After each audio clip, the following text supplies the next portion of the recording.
guest on tonight's show. He is a Upstate Sports at CBS 6 anchor, Doug Sherman. So, Doug, how are you doing today?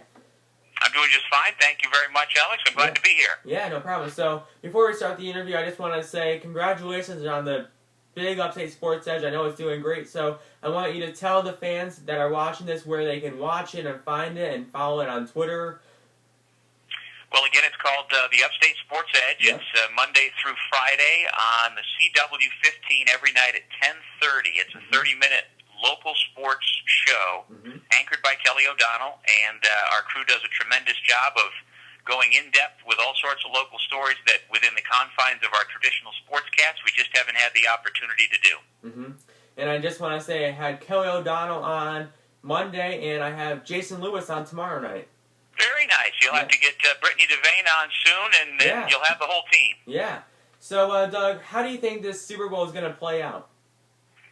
Well, I am a sucker for a good storyline, so I'm hoping, even though I'm not sure I should expect it, that Peyton Manning will have himself a good game and the Broncos will win and he can go off into the sunset just like his boss did a generation ago, John Elway, win the Super Bowl, his second, and head off into retirement and into broadcasting or just being a pitch man or whatever he wants to do. So that's my hope.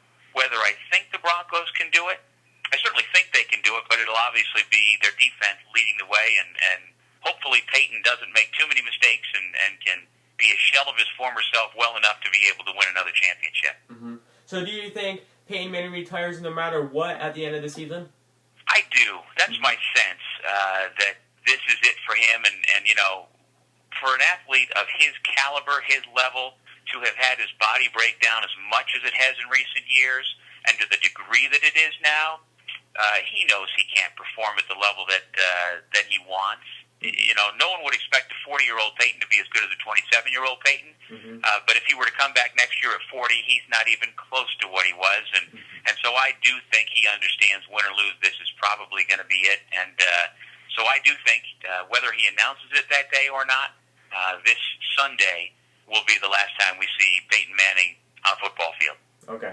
So I just want to say, moving over to the baseball and spring trainings in a few weeks, right? No doubt. Pitchers and catchers report. Those are the greatest words in the history of man. Yes, especially for those of us who are baseball fans living in the Northeast where it's cold. Not so snowy this year, but still, to hear that pitchers and catchers are reporting to spring training in the very near future is good news to me. Within the next couple of weeks, you'll have your first images of players in Florida and Arizona getting ready for the season. So last year, I just want to say, had you on, and you predicted that the Royals were going to win. So you got the prediction right before, again, the season started. So I want to ask you once again, what's your prediction for the season? For the baseball season? Yes. Yes, I can tell you one thing, that the Cincinnati Reds won't be winning. That's my favorite team, and they have gutted them. So I'm not looking forward to the baseball season as much as I usually do, because I'm afraid the Reds are going to be lucky to win 60 games this year. But anyhow, that's not what you asked me. Who's going to win the World Series this year? You got it right last year, so. Well, you know, based on the fact that the San Francisco Giants win it every other year this millennium, it seems, I'll go with the San Francisco Giants. They have retooled. Their pitching staff is going to be dramatically different, but they've still got Buster Posey and other cornerstone players. Hunter Pence is going to be back and presumably healthy, so I'll say San Francisco Giants. And I'm going to go on a limb here. I'm a Yankees fan, but I'm not picking the Yankees to win the World Series this year. Maybe in a few years. But I think the Mets are going to win. I think the Yanks are still at least a year or two away as well, Alex. Yeah. And in a few years, they got Aaron Judge, a back, healthy Bird. And I think then, with all the contracts gone, who knows, maybe Bryce Harper will be on the Yankees in a few years.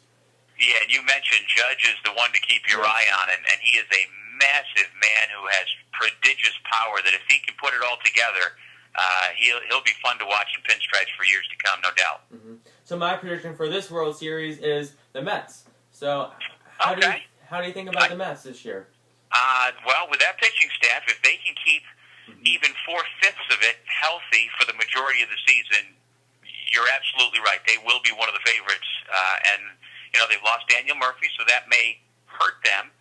But they have other pieces. If David Wright's back holds up, But again, that's all secondary to the pitching. Starting pitching remains intact, and again, these guys are all in their mid-20s, so they're just coming into their primes. So you figure if they stay healthy and keep getting better at the rate that it looks like they are, it wouldn't surprise me if for each of the next 5, 6, 7 years, the Mets are in contention for a pennant and for a World Series.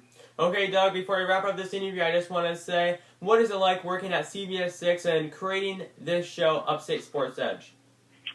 Well, it's busy, but it's fun. We're not digging ditches. We're not really working for a living in a lot of ways, and we know we have jobs that a lot of other folks would love to have. So we get an opportunity to talk to local athletes, local high school players, local college players, and the local minor league and professional players.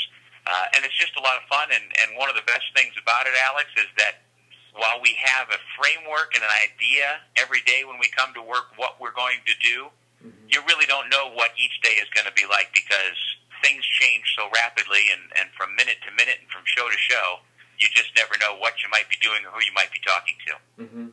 So once again, let's plug Upstate Sports as the #1 local 518 sports show. Where can they watch it again, and how can they find it on Twitter and Facebook or wherever it is? Well, it's at CBS 6 Sports on Twitter, and it's called the Upstate Sports Edge, and that is, again, Monday through Friday on CW 15, 10:30 Eastern, and if you want to find elements of it either on our website, you can do that, and also we wind up tweeting a lot of it out also at CBS 6 Albany Sports. Okay, thank you, Doug, and I just want to say also that the last show that you were on was actually the most watched show in a 12-month platform here on Sports Feuzion, so thank you for doing another interview. Excellent. I'm thrilled to hear that, and anytime. Okay.